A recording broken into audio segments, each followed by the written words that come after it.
Yun, hi guys, good morning, no. So nandito tayo ngayon sa loob ng Pugo house natin, no. So meron dito sa kabila guys, yan yung pangalawang Pugo house kasi dito medyo may kalumaan na, nasa 2 years na kasi to at mga ano lang, round timber lang yung gamit natin. So dito is kukulumber yung gamit natin, tapos nilagyan natin ng pinahiran natin ng used oil para mas matibay, no. So yan, malapit na din yung matapos. Kabila na lang yung ano niya, gumamit tayo ng nipa. So round timber lang din, tapos 2x3, then 2x2 yung pang ano niya, tapta ng ano, yan, nipa, no?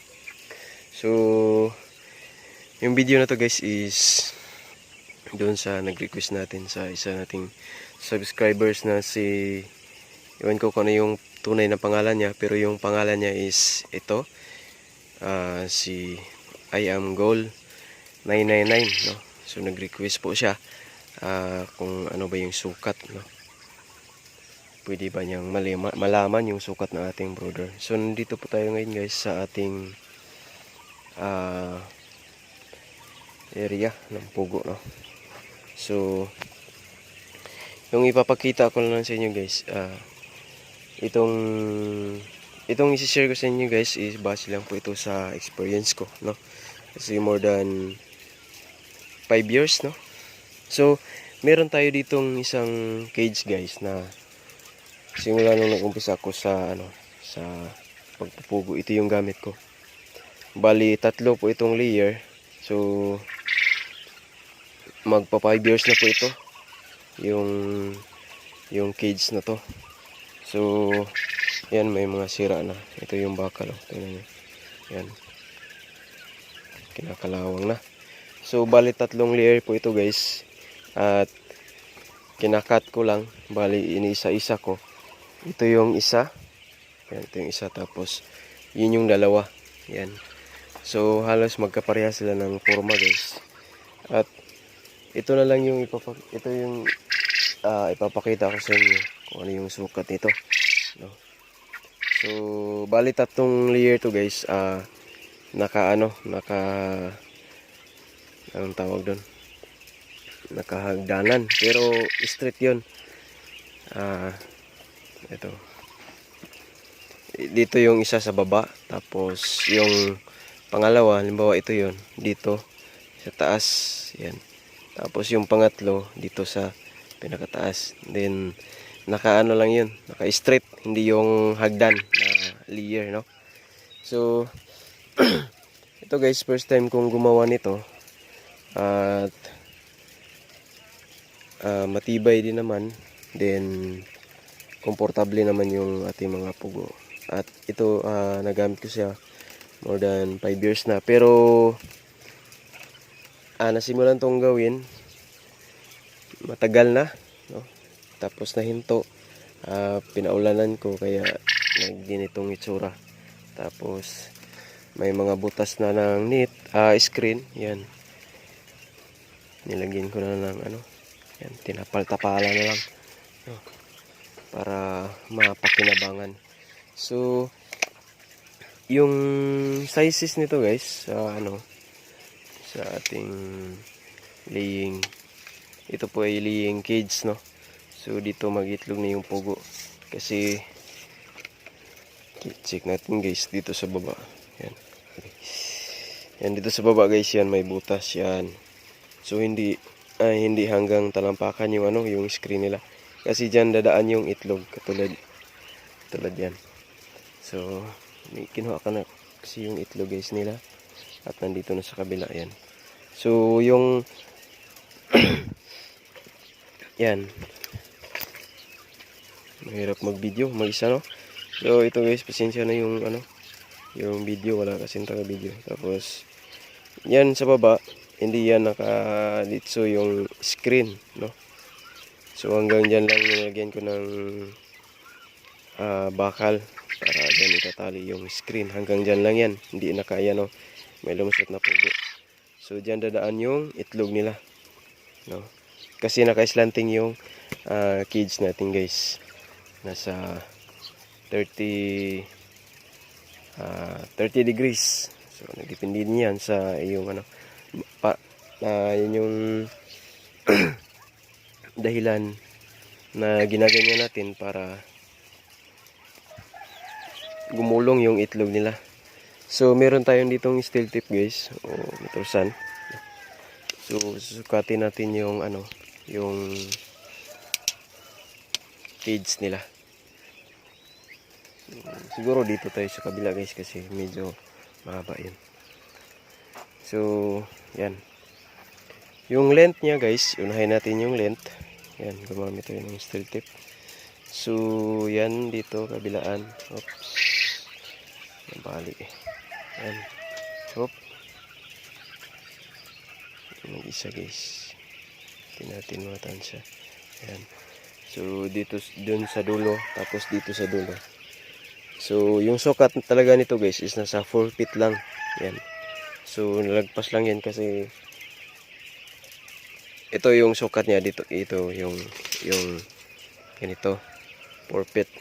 So yung width niya guys, yung length niya is 4 feet. Tapos dito din 4 feet din to guys, dito. Ito.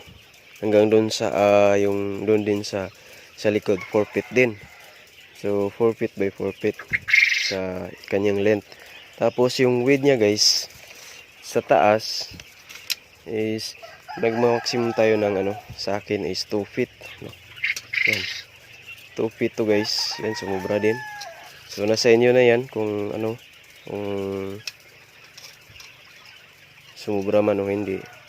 So sa akin dito guys is yung width niya dito tapos hanggang dulo is 2 feet, no? Tapos yan guys, yung makita nyo, naka-slant yung ating talampakan nila dito sa baba, no? So susukatin natin guys sa baba yung width, no? So ito yung sukat niya guys. Yan. Magkaparehas lang to guys sa taas at saka sa baba. Yan, oh. 2 feet lang din. Yan. 2 feet. Tapos meron pa ditong mag-allowance guys na sa 50 30 ata to. 30 or 1 feet. Yan. So simula dito guys sa harap. Yan dito. Yan, ito. So simula dito tapos hanggang dito yung 2 feet, no? 2 feet yung width dito sa baba. So mag-allowance ka pa guys ng 1 feet kasi dito mag-stack yung itlog. So 1 feet tapos i-bend mo lang, no? So ganun mo. Ganito yung forma para paglabas ng itlog guys hindi diretso sa ano, sa lupa or kung saan yung or sa simento kung saan naka-plaster yung ano mo, yung pugo, no? So ano lang, 2 feet taas, 2 feet sa baba. Tapos yung sa baba, allowance mo lang, huwag mo putulin sa 2 feet para mas matibay at kakapit. Lagyan mo ng allowance na 1 feet, no? Para diyan mag-stack yung itlog nila. Yan. Dito mag-stack yung itlog niya. So yan yung laying cage natin. Tapos sa ano guys, yung distansya sa ano, sa dito tayo sa harap. Sa harap guys. Yan. So ito yung sukat natin sa harap. Nasa 22 or 20. So bala na kayo guys, basta ang tansyahin nyo na hindi sila ano, crowded. Tapos yan, 22. Yan.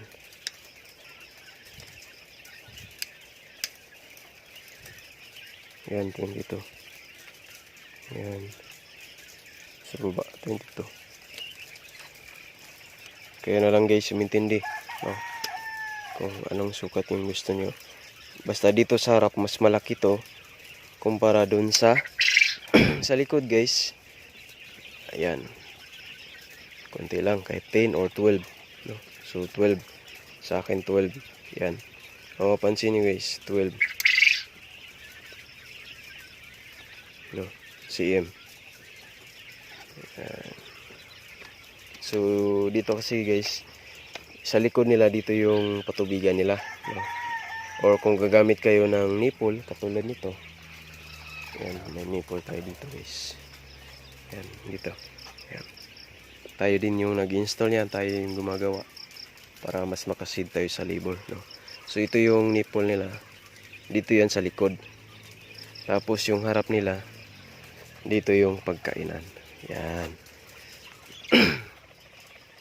So katapos lang natin ano guys, papakain sa kanila. Tapos may tubig na din sila. Yan, gumamit tayo ng Vitamin Pro na vitamins. Tapos ito yung itlog nila, hindi ko pa na-harvest. Yan, taas, ito din sa baba. Yan yung itlog nila guys. So yan yung sukat ng ating laying cage, no? Pero meron tayong bagong style guys na laying cage, yung ganun. Parang katulad ng mga layer na manok, no? So medyo mahaba-haba na yung video, baka hindi makayang upload natin, baka sa susunod susukatin natin to. Ito yung pangalawang style na cage natin, no? So bakit ko ginagawa yung ganyang style? Kasi pag ganito guys yung sistema, tapos nakapatong yung isa, dalawa, tatlo, tapos isang line lang yan. Yun. So pag ganun yung sistema guys, yung cage mo, gagamit ka pa ng sapin. Tapos every morning kukunin mo yung sapin, kunin mo yung ipot nila, tapos labhan mo, or kung ano yung gamit mong sapin, plywood ba or yung basta pang sapin na hindi tatagos dito sa pugo, dito sa baba yung ano nila, ipot, no? Para hindi sila magkasakit. Yun, mas matrabaho yun. Tapos yung oras mo doon na ubos, no? So kaya ito tatlo to, ito isa, dalawa, merong dalawa doon. So kinat ko to, no? So hiniwalay ko kasi pag ganun kasi every morning naglilinis, no? Tapos minsan yung sako nilalabhan araw-araw kasi ano naman yun, may iniputan nila. Tapos medyo matrabaho yun. Hindi katulad ng ganito. Yan guys. Pag ganito yung sistema ng cage mo, or ito yung forma, nakahagdanan. So yung ipot nila sa baba, yan, isang bagsakan lang yan, no? So hindi ka na gumagamit ng sapin, no? So isang bagsakan lang yan yung ipot nila. Yan. Tapos papalahin mo lang pag madami na, no? So ito yung bago nating ginagawa, no? Actually pangalawa na to guys. Ito yung pangalawa, tapos ito yung una. Yan, ito yung una na ginawa natin. So komportable naman yung ating mga pugo. At doon sa kabilang guys, kabilang kubo ng ating magiging pugo zone, pangalawa. So ganito ulit yung gagawin natin na cage o kulungan nila para hindi tayo mas mahirapan maglinis ng ipot nila. Hindi katulad ng unang ginagawa ko, ay matrabaho. So yun lang guys, at sana may natutunan kayo sa explanation ko o binahagi ko sa inyo. Shout out sa iyo, Sir I am Goal 999. So yun na po yung request nyo. At sa susunod, susukatin natin to. Yan, yung haba niya, tapos yung gilid, no? Kasi mas maliit to kumpara dito, malaki to So yung capacity pala nito guys, yung 10 2 feet by 4 feet. Capacity nito is nasa 80 heads. 80 to 90. So huwag mo nang ipabot ng 100 or lagpas kasi crowded na sila. So yung capacity nito is 2 by 4, 2 feet by 4 feet, no. 2 width niya, length niya is 4 feet. 80 lang talaga yung capacity nito. 80 to 90. Huwag mo nang paabutin ng 100 pataas para hindi crowded yung pugo, no. So yun lang guys, maraming salamat at tayo mag-harvest na ng itlog nila kasi may kukuha na. Good morning and happy Wednesday. Good morning.